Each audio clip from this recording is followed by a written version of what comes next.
Heaven sent.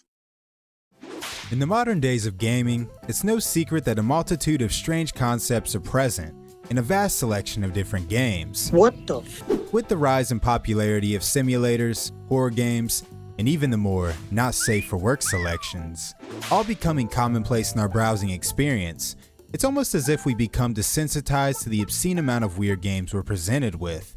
I mean, we've gotten a game about seducing Adolf Hitler before GTA 6.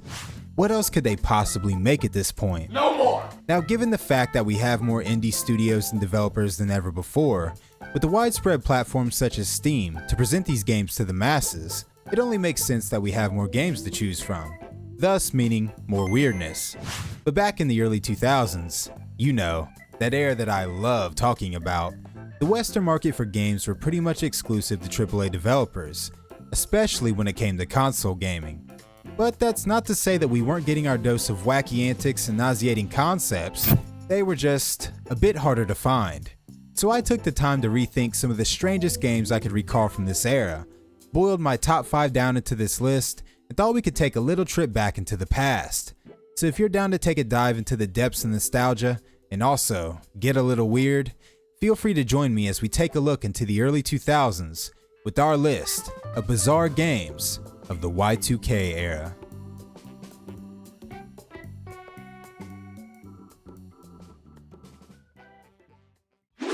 Did you know that a female mosquito can live up to 8 weeks with an adequate supply of food?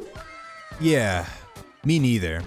And while that may not be a very long time to spend on this bizarre planet that we call Earth, if there's one thing that's for sure, it's that weird games live on forever.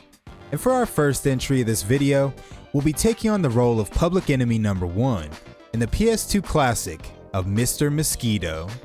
In this game, you play a lovable little mosquito who's found its way into the home of the Yamada family, comprised of a mom, dad, as well as their daughter Rena.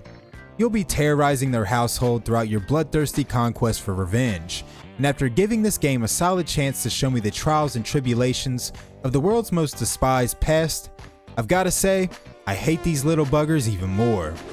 While the unique aspirations of Mr. Mosquito is one that beckons praise for its ambitious concepts, its execution is done so in a way that can be quite frustrating. The controls will take some getting used to, and your maneuverability is greatly limited when trying to reach your target. Luckily enough, your unsuspecting victims have the brains of a goldfish, often repeating the same behaviors in a 10 to 15 second loop. In this span of time, you're going to want to explore the room for ways to distract your prey, with many distractions such as light switches and TV remotes being used to open up an opportunity to strike. And when opportunity comes a-knocking, you better make good use of it.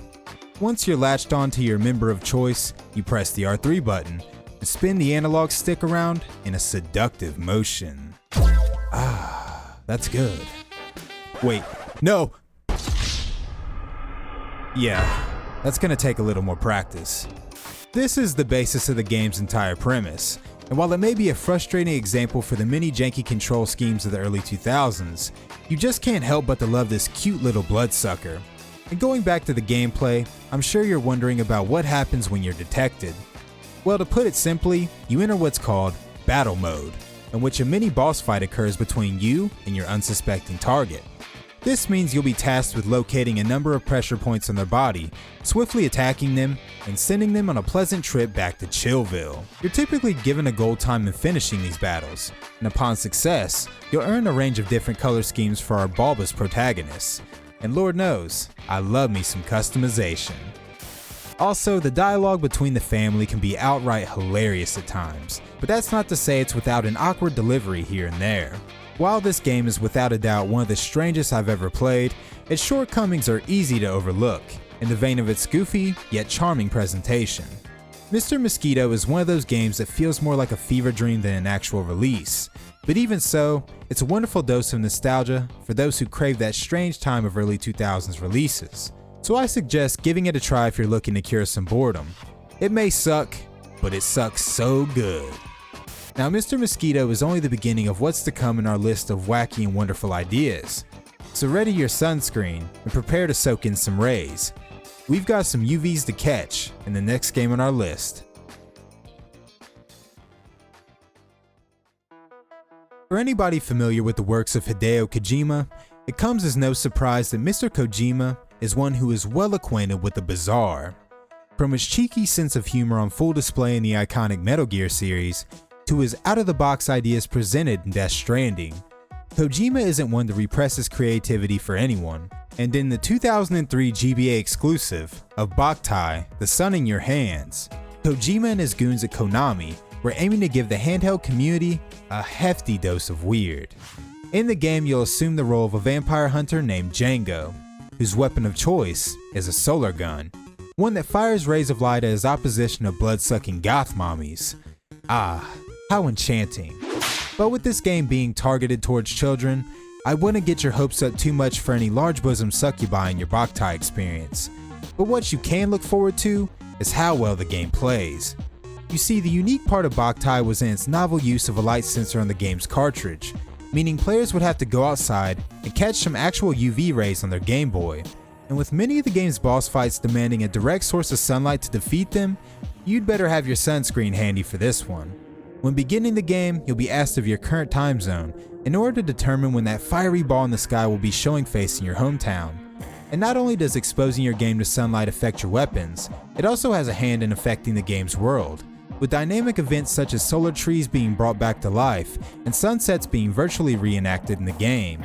And while we touched on the combat of this game, that's only one part of its action RP genius. The Kojima special of stealth gameplay is still quite present in Bokai, with your enemies sharing the iconic red exclamation marks when alerted to Django's presence, in which making your presence known to your enemy will lower your grade at the end of each level, with higher grades being used to unlock passwords, which can be used for stat bonuses and title unlocks to your character. Pretty neat. Other than that, it's your typical dungeon crawling handheld experience, but with its unique use of real-world elements wrapped up in that savory Kojima flavor, Bokai is a bizarre example of weird gone right. It's no secret that the Kojima and Konami era was chock full of strange ideas, but Bokai was one that was executed well enough to be widely praised for its ambitious effort, and is a title that's yet to be outdone, in terms of solar-powered gaming that is. So if you're currently a GBA enthusiast looking for a reason to catch some rays, maybe you can load this one up on your next trip to the park. But moving on to our next subject, things are going to get a bit darker, as we revisit a game that was both incredibly bizarre and highly controversial. So let's revisit one of America's most tragic events in political history, and Traffic Games' JFK Reloaded.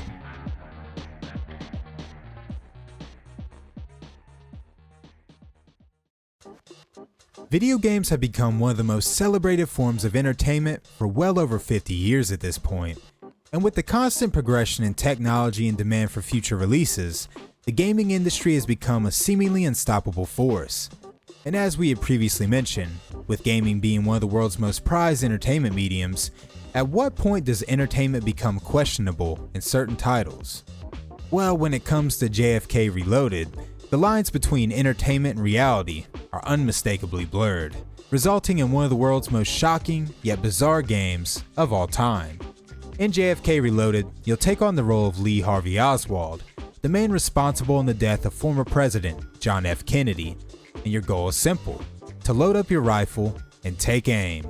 And while the objective may seem a bit obvious in this macabre excuse for a simulation title, the field is yours to do as you wish, meaning you can turn your rifle on any victim you see fit, resulting in a multitude of different outcomes and endings.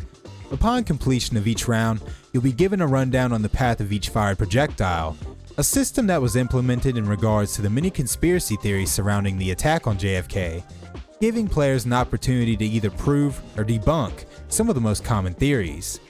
It's a mechanic that almost explains the purpose behind this morbid game, but it's hard to look past how utterly dark the contents of a game like this can be. Whereas gaming has never been a stranger to reenacting violent events throughout history, the sheer focus of attacking innocent lives and taking on the role of an actual assassin drives things down a less than savory path. And as you can imagine, this game was the topic of controversy for quite some time. Many public figures, such as a representative for the Kennedy family, have publicly denounced the game, calling it despicable, and even resulted in death threats being directed at the game's creator, who had later stated that he neither wished to condone or glorify the events of that fateful day, he was only aiming to simulate the events in shocking realism, and possibly bring closure to those seeking answers in its many theories. But after everything was said and done, the game was removed from many platforms such as Steam, and has now become abandonware. With the events of the 1963 assassination having such an impact on American culture, it's no surprise that it was eventually covered in a video game. But it goes without saying that execution is key in these types of things. No pun intended. Staking JFK Reloaded as one of the most bizarre, yet undeniably ambitious games of all time. And since that got a little dark, let's shift things up a bit and lighten the mood. So you better get your face paint ready and prepare to shred a few riffs in the 2000 release of Kiss Psycho Circus, The Nightmare Child.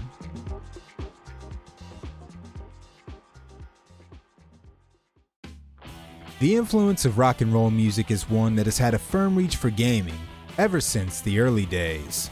From the 1989 release of Rock and Roll, a puzzle-based game for the Commodore, as well as the successful run of Guitar Hero and other like-minded series, it's a safe bet that we don't mind a healthy dose of heavy riffage in our gaming experiences.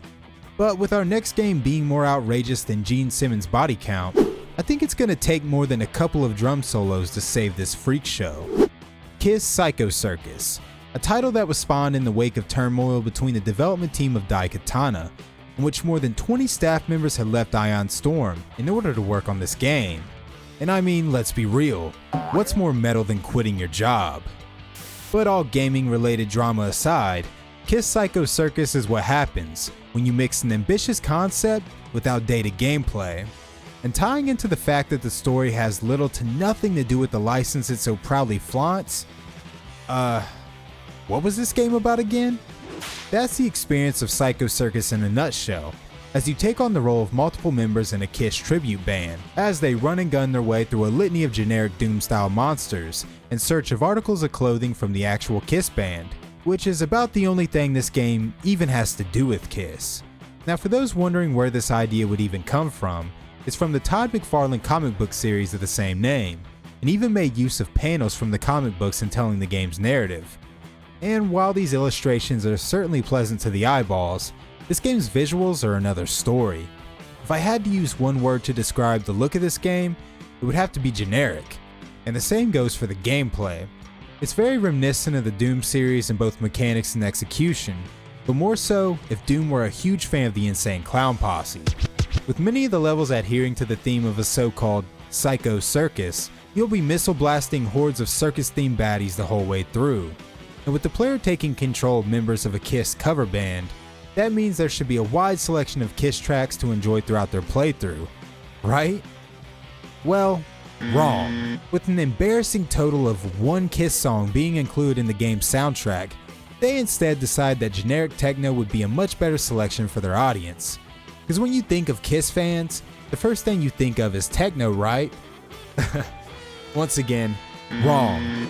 It's almost as if the developers pulled ideas out of a hat and turned it into a soulless knockoff of the Doom series. And while I may be ruffling a few feathers in regards to my opinion on this game, it just doesn't have anything to give an advantage over other games of its genre. While it may be an interesting play for fans of the Kiss band and other retro enthusiasts, the bizarre world of Kiss Psycho Circus is one that I plan to leave in the past, and much like the puke-soaked carpet of a tribute band's 1986 Chevy Sport van, our next and final game on this list is one that's sure to nauseate. But in the vein of weird and unsavory characters, let's take a trip back to spring break of 2004, with a game that's both bizarre and highly controversial.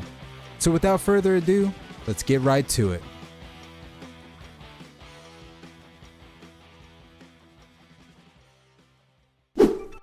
As I'm sure many of you 90s babies can recall, there once came a time where lewd entertainment and pixelated sweater puppies were abuzz on the sync waves of our cable TV screens.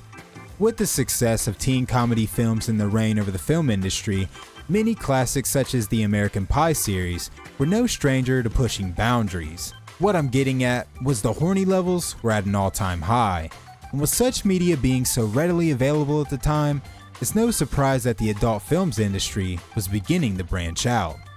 For anyone that was around in this era, I'm sure you'll be able to recall those late night Girls Gone Wild commercials.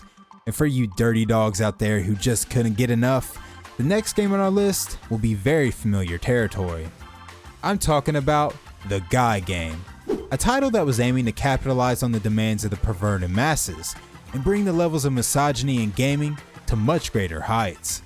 Now don't get me wrong, I love myself a good lewd time as much as the next guy, but with the Guy Game, it's nothing more than a lazy effort in cashing out on the demand for big-chested beach babes on bouncy balls. That's a lot of B's.